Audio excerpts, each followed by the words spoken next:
If you lived anywhere within 3 streets of Ene and Eno, you would already know that their relationship was a full-time Nollywood series without a closing credits. Ene was the tall, restless type who was always talking fast and walking faster. The man believed life was a competition and that the person in front of him was already winning, so he tried to always be faster. Eno, on the other hand, was short, curvy and had a smile that could melt frozen akara. But her temper was like Lagos traffic. It was quick to block the whole road and slow to clear. However, together, they made the perfect couple. They could argue about plantain in the morning and still be dancing together under street lights at night. In their 3 years of dating, they had broken up no less than 8 times, and each breakup was always accompanied by Facebook status updates, long WhatsApp voice notes, and one memorable incident where Eno returned Ene's slippers to him through a dispatch rider with a note saying, "Since you walked out of my life, collect the shoes you wore." And yet, somehow, they always found their way back to each other like two stubborn goats tied to the same posts. So, when news broke that they were finally getting married, people didn't know whether to buy asoebi for celebration or popcorn to watch the drama. Some neighbors were already placing bets on how long the marriage would last, but Ene and Eno didn't care. They started planning with a seriousness that shocked even their enemies. The only problem was that their planning style had the same unpredictability as their relationship. They kept details like RSVP a secret. The guest list was treated like a classified document, and they argued over everything: whom to invite, how many chairs to rent, and whether the MC should be funny or just keep quiet. However, the street started to notice something odd. Anytime someone asked about the wedding, Ene would say, "We want only people who truly love us to be there." And Eno would nod with a mysterious smile like a cat watching a pigeon. And then, about 2 weeks before the big day, Mama Peace, Eno's auntie, who was as loud as she was nosy, overheard the couple talking on the veranda. Ene was saying, "We will know who cares by who shows up at the church for us. The reception is for celebration, not for strangers to come and carry jollof on their head." Eno laughed so hard that she almost dropped her cup of drink. But Mama Peace's ears stood like an antenna, and by the time she told 2 people, the gist had already reached half the neighborhood. People started whispering, "You hear say these 2 no go fit anybody wey no attend their wedding church." Some laughed it off, but others took it as a challenge. In Lagos, there is a special category of wedding guests known as rice first people. The ones who wear their best clothes, take selfies in front of the reception hall, but never see the inside of the church. They only come for one thing: food and takeaway packs. For them, missing a wedding reception was like missing rapture. And so, by the week of the wedding, the talk had split the invitees into 2 camps. There were those who were determined to prove their loyalty by sitting in the church from start to finish, and those who were boldly saying, "Na reception I go. I no get time to watch pastor talk about love story." And so, on the morning of the wedding, as the bride and groom got ready, the streets were vibrating. Tailors were making last-minute adjustments. Gele was being tied at dangerous angles, and somewhere across town, 3 men in shiny suits were debating whether to go to the church or head straight to the reception to secure table before crowd go full. Little did they know that Ene and Eno had already decided that this would not be an ordinary wedding day. Even the breeze seemed to be in on the plan as it roughly swayed the curtains in Eno's room, while her bridesmaids fussed over her hair, makeup, and the train of her gown. As for Ene, he was somewhere across town pacing his small sitting room in a white singlet and shouting instructions into his phone like a general in the middle of a battlefield. "Make sure the food no reach any table until I talk. I say wait for my signal." He didn't even care that the best man was rolling his eyes. This was his war plan and he was sticking to it. The church service was set for 10 a.m. at St. Michael's Anglican in Surulere. sanctuary. It was a beautiful building. Inside, the altar was decorated with fresh flowers, the pews were polished, and the choir was already in place singing the opening hymns. The only problem was that half the seats were empty. Elderly church members filled the front rows. A few loyal friends of the couple sat in the middle, and at the very back, one uncle was already nodding off in his suit, but outside was a different story entirely. Across the street, the reception hall, which was a massive space decorated in gold and white, was already buzzing like a beehive. Guests in loud, shiny asoebi were taking selfies under the archway, clinking bottles of malt and chatting about how fine the decor is, without caring that they hadn't even stepped foot inside the church. One man in a red cap was overheard saying, "Now here I go stay. When they finish all that love is patient, love is kind matter, I go enter hall straight." Another woman with a gele as high as a tower laughed and said, "Abeg, church is for their hearts, reception is for our stomach." Meanwhile, inside the church, Eno sat beside Ene at the front, holding her bouquet and smiling for the camera. But her eyes kept scanning the pews. She could see too many empty seats and far too many familiar faces missing. Her friend Shade, who had been sent to check the reception, slipped in quietly and bent beside her. "Eno, more than half of the people no even come here. They are already sitting down at the reception hall like people waiting for NEPA to bring lights." Eno's smile froze. She turned her head slightly and looked at Ene. His expression didn't change. He simply leaned closer and whispered under his breath, "Perfect. Let them relax. They think we are joking, Abi." Well, throughout the vows, Ene's mind wasn't just on till death do us part. It was on the secret instruction he had given the caterers that morning. Nobody without proof of attending church gets food. Operation no program, no plates. He had even arranged for his younger cousin, who was a bouncer by profession, to assist in enforcing the rule. As the service ended, the few loyal guests who had attended were clapping and taking pictures. But outside, the Rise First crowd was already in formation at the reception entrance. They had their phones out, their stomachs ready, and their eyes locked on the buffet tables. By the time Ene and Eno left the church in their white Benz, the reception hall was already boiling with energy. The MC, a tall man in a purple blazer with a megaphone kind of voice, had been hyping the crowd for almost 1 hour, sprinkling jokes and hype songs in equal measure. Meanwhile, the air smelled of jollof rice, fried meat, and fresh puff-puff. This kind of smell could even make the most spiritual guests forget their prayer points. However, if you looked closely, you would notice something odd. The caterers were working, but only half the tables had plates of food. The other half sat bare, as if the guests there had been invited just to admire the decor. When the couple finally arrived dancing, people jumped to their feet and sprayed naira notes into the air as the band's talking drum made the floor vibrate. Ene smiled, but it wasn't the smile of a man overwhelmed by love. It was the smile of a man who knew a secret was about to detonate. After the grand entrance, they settled at the high table and the MC boomed into the microphone. "Ladies and gentlemen, our beautiful couple have arrived. Clap for love." Everybody clapped, but Ene's eyes were already searching for the head caterer, a no-nonsense woman in a green apron who had been given his special orders earlier that morning. He caught her eye and gave her the tiniest nod. Now, that was all the signal they needed.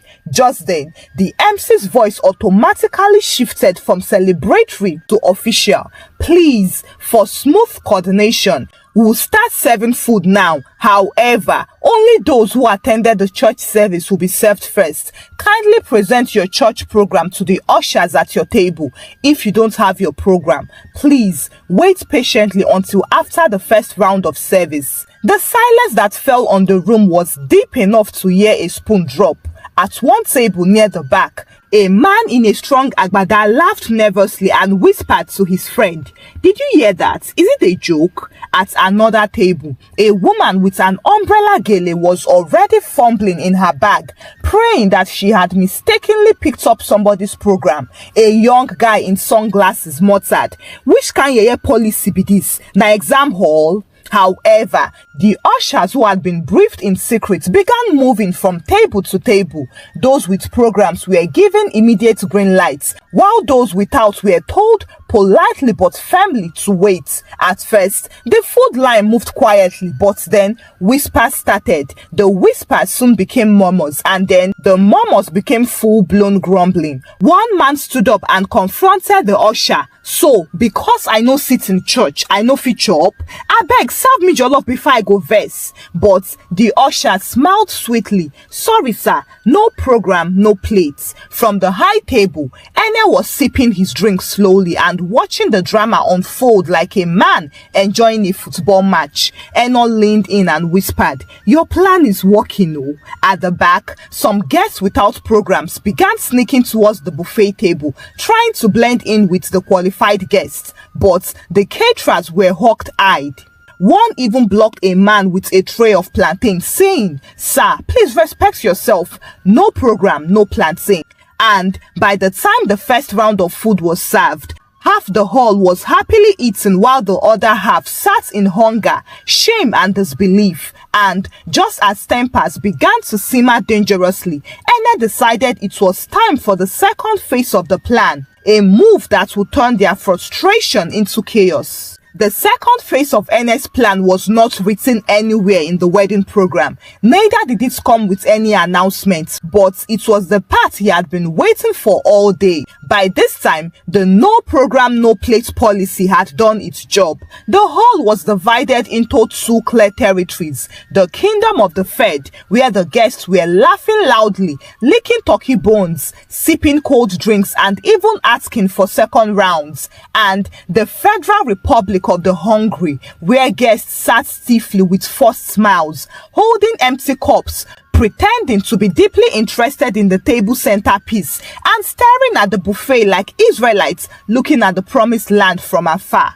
At first, the Federal Republic of Hungry guests tried to maintain composure and behave. They told themselves that maybe after the first round, the ushers would relax and pity them. They clapped whenever the MC told them to, and even danced a little in their seats to distract their stomachs. But as the smell of jollof, fried meats and freshly baked meat pies kept floating across the hall like a wicked perfume, their patience began to leak like a faulty pipe and soon became a scarce commodity. The first attempted rebellion came from a tall, light-skinned man in a wine-colored senator who had been sitting quietly at the back. He picked up his phone, pressed it to his ear as if he was on an urgent call, and casually strolled towards the buffet table. At the last moment, he grabbed a plate and joined the queue like someone who knew where he belonged in life. He thought he had blended in perfectly until one of Ernest Street's brothers, a broad-chested guy nicknamed Bullet, materialized beside him. "Oga, your church program," Bullet asked in a calm voice that still managed to sound like a final warning. "Oh, I left it in my car," the man replied smoothly and tried to continue walking. Bullet smiled slowly and dangerously. "No wahala, let's go and collect it together." Before the man could say, "It's not like that," Bullet had turned him around and was escorting him towards the exit. The people at the buffet laughed, while the hungry guests groaned. Now, that one incident was all it took for the dam to break. Suddenly, the hungry guests started testing the system like Lagos drivers testing Lasma. A young lady in a silver gown tried to slip into the food line by holding an old burial program in her hand, hoping that the ushers wouldn't notice that the cover had the picture of an elderly man with the caption, "Gone too soon." Of course, they noticed. Another guest pretended to be part of the catering team. He tied a napkin around his neck and offered to help carry trays from the kitchen. But he didn't even reach the door before Ene's cousin, a lanky man called Scorpion, blocked him with one hand on his chest. Help who? Did you register for a volunteer service here? However, the loudest rebellion attempts came from a teenage boy who decided to climb the back of the stage, pretending he wanted to fix the microphone for the MC. His real plan was to drop down behind the buffet table and start serving himself before anyone realized. Well, he didn't even get to touch the cake table before two of Ene's boys grabbed him in the air like action movie stuntmen and marched him back to his seat. Ene and his team were fully prepared for them, and every failed attempt was entertainment for the well-fed guests who were now openly watching the hungry ones like a live comedy show. The MC also took it further and started making announcements. Ladies and gentlemen, please celebrate this man. He came late for church but early for rice. Oh, clap for this auntie. She forgot her Bible but remembered her cooler. Laughter shook the hall, but on the hungry side, pride was boiling. Finally, a group of uninvited friends of a friend decided enough was enough. They pushed back their chairs, marched towards the buffet and began shouting, "Now public event be this. Food no be your personal property. Everybody get right to chop." The music went low and heads turned. Now, that was the moment Ene had been waiting for. He stood up slowly from the high table, adjusted his clothes and signaled with two fingers. His boys, Bullet, Scorpion and three others, moved like a small security convoy and surrounded the noisy group. There was no shouting, just a silent pushing of the troublemakers towards the door. One of the men tried to resist, but Bullet whispered something in his ear that made his shoulders drop instantly. Within seconds, they were outside the hall, and within a minute, they were halfway down the road, still protesting, while Bullet's voice boomed after them. "You fit run go your own reception, oh." Phones were out everywhere, and guests were recording from different angles. Some were choking with laughter, while others were shaking their heads in disbelief. When Ene returned to his seat, Eno leaned in mischievously. "You are enjoying this too much, oh." Ene picked up his fork and stabbed a piece of fried plantain. "They think wedding is only for takeaway, abi? Today, we will educate them." By the time the commotion settled, the remaining unserved guests sat like statues for the rest of the wedding. Their eyes were fixed anywhere but the buffet. Nobody dared tried any stunts again, but their silence wasn't surrender. It was the kind of silence that came before people carried any matter to social media. And they would. Oh, they would. By Sunday morning, the wedding had transformed from a personal celebration into a nationwide gist. It started when someone uploaded a 30-second video on Facebook showing Ene's boys dragging out the noisy group from the reception with the caption, "If you no attend church, you no go chop rice. Lagos couple's shocking wedding policy." Within hours, it had jumped to Instagram, WhatsApp status, and even TikTok, where a comedian reenacted the scene by chasing people around his living room with a plastic spoon. The comment section was a battlefield. On one side, Team Bride and Groom praised Ene and Eno for their principled stand, saying that it was about time fake well-wishers got exposed. "Loyalty before jollof rice," one comment read with clapping emojis. Another one said, "You can't skip their vows and expect to skip their rules.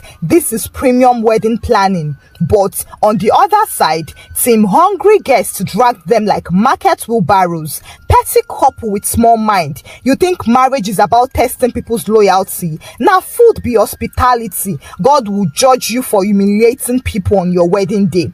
And by afternoon, Twitter had joined in. Someone posted a split image of Ene smiling at the high table and an empty buffet plate with a caption, "The face of the man who just weaponized jollof rice." That post alone got over 5,000 retweets. But the real fire came from family.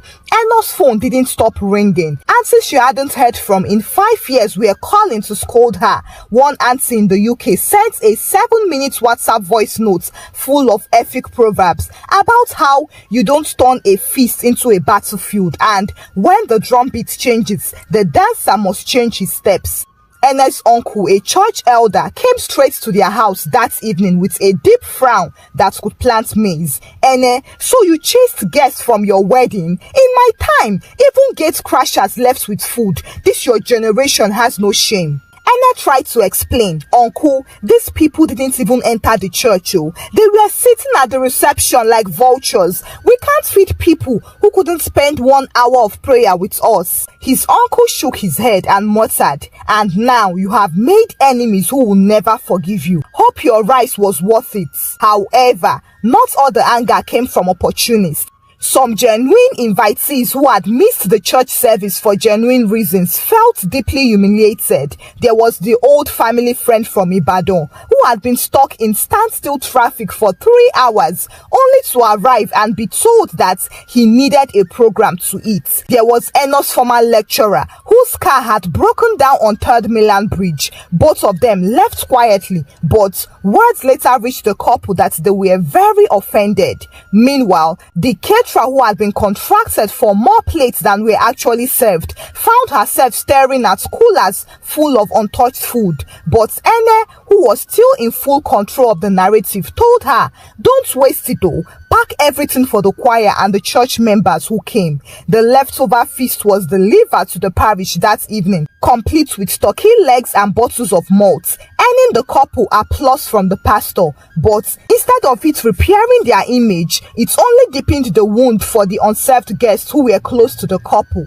To them, it was proof that the couple had chosen outsiders over them. By nightfall, the hashtags #RiceGate and #ChurchBeforeChop were trending. A parody account called No Program, No Plate was posting memes of weddings with captions like Matthew 4 verse 4, "Man shall not live by bread alone, but also by church attendance." Ene found the whole thing hilarious. He sat on the couch scrolling and laughing hard. "Babe, we are famous. Look, someone made a cartoon of us chasing people with a ladle." But Ene wasn't entirely at ease. "Just look at you. You are laughing now, but some people will never forget this. Even our family. You think everyone will be joking? Wait until they invite us for another thing." 3 months after the wedding, the storm of gossip had begun to settle, but the particles were still moving quietly beneath the surface. Ene and Eno thought that people had moved on. They would see familiar faces on the streets, exchange greetings, and even laugh with some of the same guests they had stabbed on their big day. But what they didn't know was that some wounds were not bleeding anymore. They were just waiting for the right weather to open again. And that right weather came on a Saturday when Eno's auntie Patience, the same one who had skipped their church service but came to the reception in head-to-toe sequins, was throwing a grand 60th birthday party at a popular event center in Yaba. The invitation was flashy, gold embossed, and accompanied by a voice note from Auntie Patience herself. "You people must come. Oh. This one will be hot with live band, buffet, small chops, everything." Ene and Eno didn't even think twice. They dressed to impress. Ene wore a sky blue agbada that was so sharp it could slice bread, while Eno wore a glittering gold gown with matching head tie. They arrived fashionably late, expecting the usual fanfare of latecomers getting the best seats. But from the moment they stepped into the hall, something felt off. The place was filled. The music was loud, and the smell of fried rice, peppered goat meat, and freshly fried spring rolls wrapped around them like a warm blanket. Yet somehow, no usher came to greet them. In fact, nobody seemed eager to direct them to a table. They had to find 2 empty seats squeezed between a group of strangers. Ene brushed it off. "No problem. We came to celebrate, not to sit in front." But then he noticed something stranger. The waiters were moving around with trays of drinks and small chops, and miraculously meticulously. They were skipping their table every single time. At first, Eno thought it was a coincidence. She raised her hand to call a waiter, but the young man smiled tightly and said, "Sorry ma, we are serving in order of attendance." Eno froze. That sentence sounded way too familiar. Sure enough, 10 minutes later, an MC with a booming voice took the microphone and announced, "Please, as instructed by our celebrants, those who attended the Thanksgiving service earlier today will be served first. Kindly present your church program to the ushers." The room erupted in laughter, but this time, it wasn't innocent laughter. Ene could feel eyes turning towards them. Eyes that remembered no program, no plates. Some were even pointing at them. One man at the next table said loudly, "Now so them do us for their wedding now. God don't catch them today." Ene's face grew hot and Eno's smile stiffened into something that looked as if she had just beaten raw pepper. The turkey laps, steaming jollof rice and the chilled drinks, everything went to other tables while their table remained a barren land. They tried to play it cool, pretending to scroll on their phones while plates of food passed them like angels passing the house of Egyptians during Passover. But it became unbearable and Ene leaned towards Eno. "Let's just go, this is childish." But before they could stand, Auntie Patience herself came over in her flowing lace. Fanning herself dramatically, she bent down and said sweetly, "My children, I hope you understand now. We have to honor those who honored us at the Thanksgiving. You know, loyalty before rice." Her eyes sparkled with wicked satisfaction. Ene swallowed hard and Eno's nails dug into her clutch purse. They both forced a laugh, nodded and sat there for another hour with empty plates because leaving too quickly would make it obvious that they had been hit where it hurts. Well, by the end of the party, they left the hall without tasting even a cube of puff-puff. On the drive home, the car was silent for a long time and then finally Ene said, "This is the last time we'll play smart with food at any event. The street always remembers." Eno sighed. "We taught them a lesson, but today they showed us that the exam has a part 2. Meanwhile, back in her reception hall, Auntie Patience was sitting at her high table, eating the juiciest piece of turkey and smiling to herself because revenge had never tasted so delicious. Thank you for watching the story. Kindly share your thoughts about the story with me in the comment section. Share the story out with your loved ones and give the story a thumbs up. Subscribe to this channel if you've not done so by now. Until I bring another story your way. Bye!